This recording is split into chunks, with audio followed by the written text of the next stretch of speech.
money on it. You look at this girl in 10 years' time, she ain't gonna be with nobody. She ain't gonna be with nobody, right? And let's make no bones about it. She's 24 today, 34, big difference. She may still look great, but she ain't gonna be having the pulling power that she has at 24.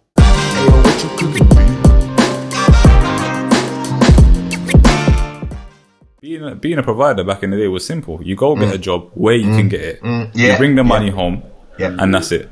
Now it's not as simple as that. Whatever you bring is all right. Whatever you bring is all right. It's acceptable.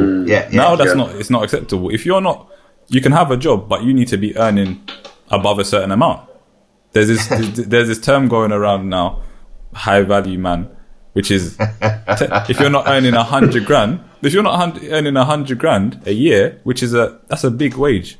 That's a big. If you're not earning at least 100 grand a year, you're not classed as a high value man. You know what I'm saying? And it's like the list keeps on getting bigger. If you can't pay for your wife to go on holiday, you're not classed. If you can't buy her the latest Chanel bag, you're not a man. If you can't do all these things, and as a man, it must just keep on, like, the pressure on you must just keep on building for you to kind of keep up with what a man should be. I was looking at another stat today which says the average wage for a five member family, or average cost of living for a 5-person family, is something like 70k. Yeah, wow. 70k. So, and that's not including holidays or any extracurricular activities. Essentials. That's just essentials.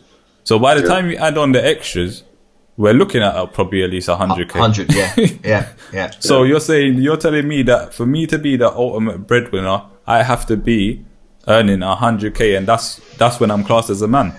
And it's unattainable for some people. You know and let's not forget, you've got to be able to do all the DIY in the house. You've got to be able to do all of these things, right? All of these things, they say. You know, it's just not.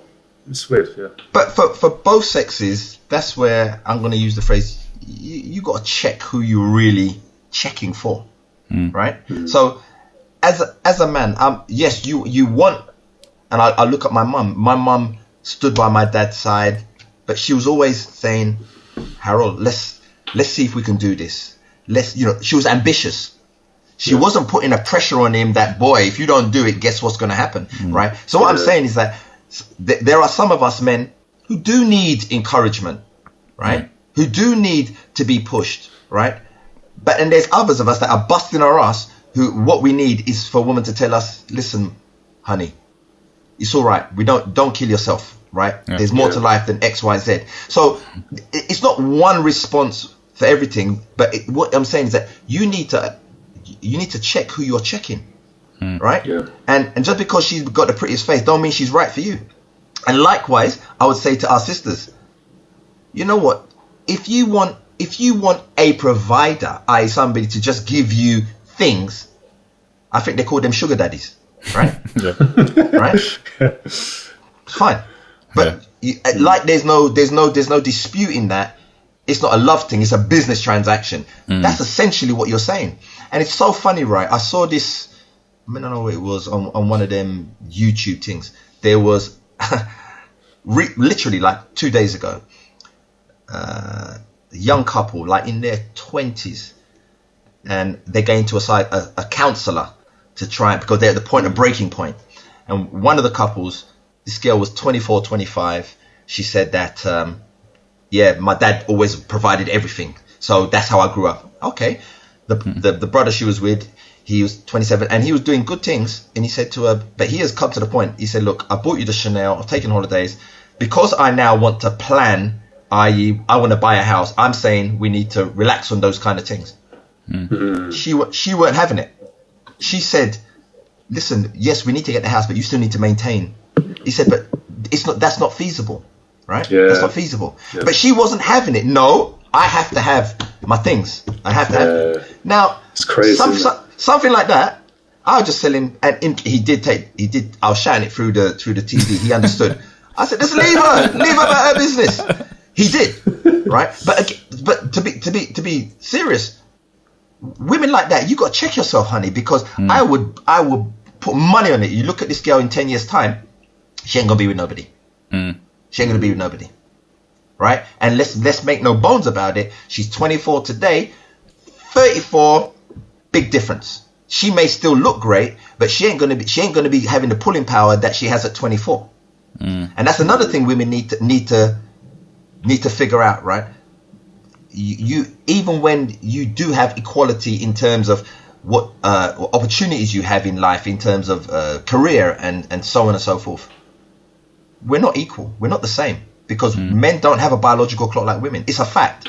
I'm not saying you don't like it or hate it. It's a fact. Yeah. Right. Yeah. And because of that, you have a different set of criteria to us. Right, a different, and what I'm saying, don't even if you think you want to act like a man, right? You can drink like a man, you can bitch like a man, drink like a man. You ain't a man, because you are still going to have that biological clock. I'm not. Well, I'm not for a lot longer. Let's put it like that. And sometimes these are things that women need to acknowledge, not just here. They need to acknowledge it. And I think we touched on it earlier about having the right type of peers around you, and I do wonder, actually, there needs to be the whole thing of I'm a certain way and all my friends are a certain way, and not actually maybe recognizing that we're all in the same position here, not actually learning anything different. The conversation's the same, all five of us all going through the same thing. So therefore, sometimes I don't blame them for not knowing any different, because actually it's what they're seeing. But you need to sometimes see, if you're trying to, I feel like if you're trying to get different, you've got to do different, you know. And you can't.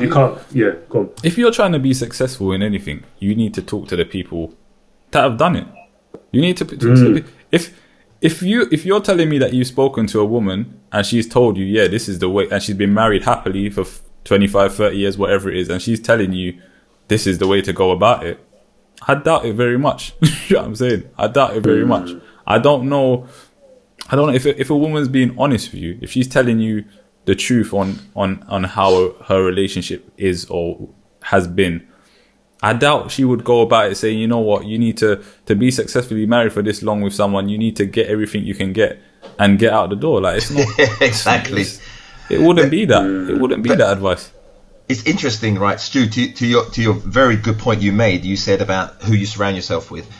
That example. If we were to say, kids, we say to kids, don't hang around with bad people because they influence you. That fact is true throughout life. And just because the people you hang around with may not be criminals or horrible people, that doesn't mean that they're doing things that are conducive to moving your life forward. Absolutely. You know? Yeah. I mentioned it earlier when I saw this bunch of women. There's about 5 or 6 of them. They could have been Stepford wives. They all the same, all high powered, all look good, all this, all that, and all had nothing, right? And all of them had no man for years. And I'm thinking, that's when I understood that fact, I'm like, what? It really hit me between the eyes. I'm like, you look at any one of them and you think, great catch, right? Yeah. You know, great catch. There's got to be, but I don't know if any of them have looked at themselves individually or collectively and said, okay, something's not right here. And it's not just because the man is whatless, right? It's not just because, you know, we're talking years, not like 1 or 2, multiple, double digits. Some of them ain't had serious man. Women got to look at themselves. Why do you think that is, though? What with those women that you're talking about, why do you think that is? And do they actually want men? Do you actually know that they actually are seeking a relationship with a man? So I think all of them want a man, right? But the answer why it is because I don't think that they're willing to accept some of the things that we've talked about. Some of the things that it isn't. They're not men. They are women who have done extremely well. And they have, in a lot of respects, as I said, I think that the very thing that makes women phenomenal, they have, I would say lost, but they've minimized it.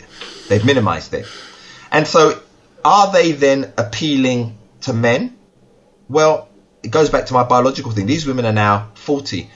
Yeah, man who's maybe 55, 60 is saying, okay, honey, I'll take a little punt on you, because guess what? He's had his kids. Yeah, right. He's been married. He's done the whole. He's done his thing, right? And you know, he may be at a stage of life. Yeah, he may not even be looking for marriage, but he's saying, I have a relationship with you.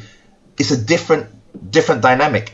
Are they ready to go for a man who's maybe 15 years older? No, because in their mind's eye, they're still hot stuff, which physically they may be, but they may know difference. A man who is in his 40s, he ain't looking for a 40-year-old woman. He's looking for a woman that's 30. And again, women may not like that. They may not agree with it, but it's a fact. It's a fact. Yeah. So do you think these women are almost giving off like a air, like without even knowing, kind of just an air saying they're not, you know, you talk about energy and stuff, people can, before they even approach you, they can just feel there's something there that, not you, as good as you might look, there's something there that is, it's not for me. Do you think that's the point? Yeah. Ryan, these women I was observing, I weren't looking for nothing, and I said if I was, I wouldn't have gone in that direction. And it's nothing to do with how they physically looked. As you said, they give off of vibes. Yeah. And again, do they acknowledge this? Do they believe it? Probably not. So could they just continue giving it off? And I feel like if they are told that, they would single it out as you are the anomaly, right? And you don't know what you're talking about, you know. And that's the thing. I think for me, I've certainly been able to notice if someone can adapt or not. And that's the thing. You can have these qualities, but are they qualities that make you attractive to someone who's serious, who wants to take on as a partner? Probably not. You know, if someone is serious and wants to take on as a partner, you want someone who can adapt. You want someone who can. We're not saying we want to control and change you, but some of the things that we spoke about, this entire podcast is around, you know, trying to walk together in the same direction. It's trying to feed with one another. It's definitely one of those things, and I just don't know if some of those behaviours help. I totally agree, but the thing is, what's the expression my mother-in-law is like? Men's pants has been out there, right? In terms of where we need to improve, right? Everybody and their mother knows, men have done this, that, and I'm not disputing any of that. I don't think, because over the last 20, 30 years, it's essentially been about empowering women, essentially giving fairness to women, essentially making women equal. No dispute, right? No dispute. But again, there has to be some kind of accountability in it as well. There's accountability. Women have started to mess up, but you don't hear that.